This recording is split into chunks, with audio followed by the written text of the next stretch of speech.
Oh, and one here. On June 30th, the Israeli Navy hijacked our small boat, the Spirit of Humanity, 19 miles off the coast of Gaza.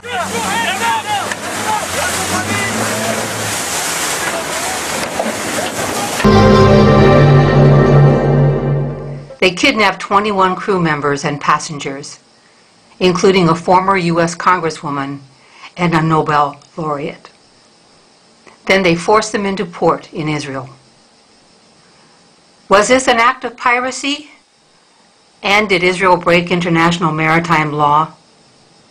The answer is yes. An act of piracy is defined by the law of nations, includes illegal acts of violence or detention committed on the high seas or outside the jurisdiction of any state. Israel's hijacking of our boat fits the first part of that definition. The Spirit's unarmed passengers traveled on the high seas, vulnerable, uncertain if they would live or die, when the Israeli Navy surrounded them and took them prisoner. But this act of piracy pales in comparison to Israel's ongoing hijacking of Palestinian fishing boats.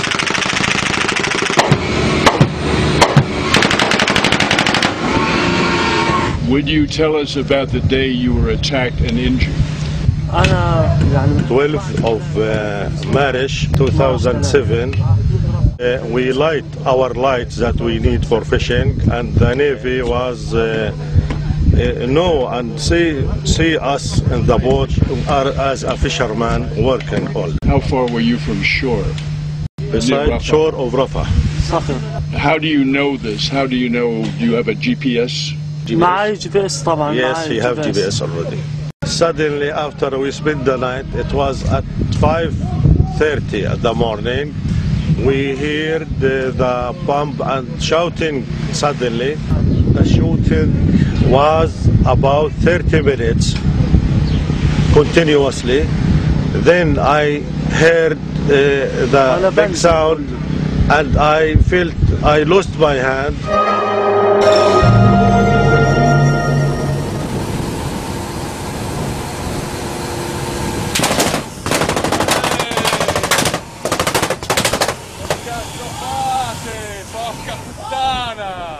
Why?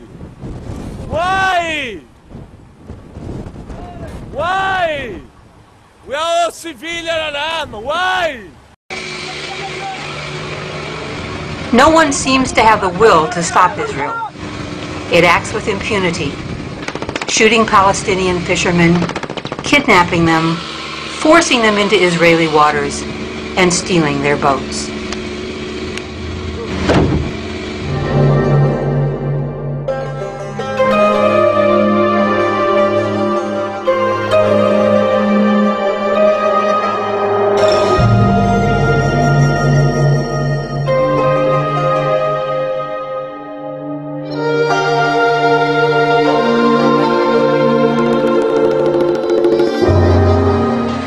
Just since the ceasefire in January, 21 fishing boats have been hijacked.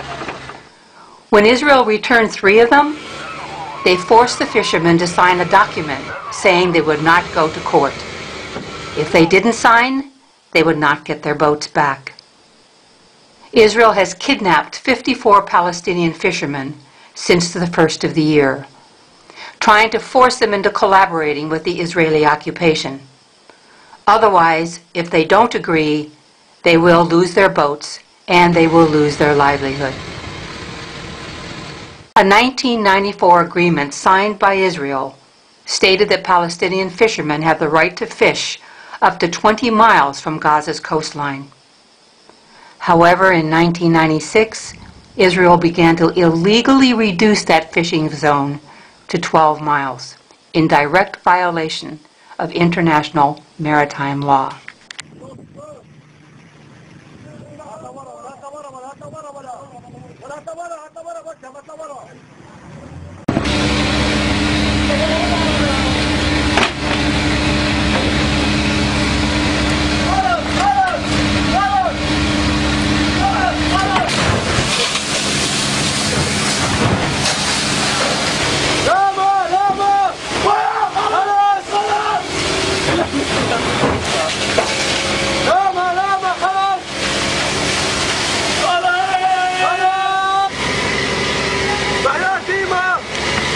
From 2002 to 2003, they squeezed the fishermen down to 6 miles from Gaza's shore.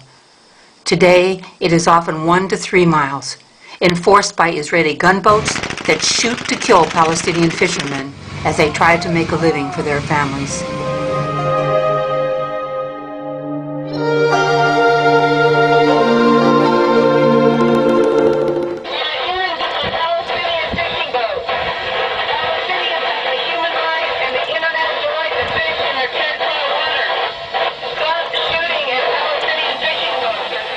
Charges of piracy should be brought against the Israelis who committed, aided, and abetted the hijacking of boats and the kidnapping of Palestinian and international civilians.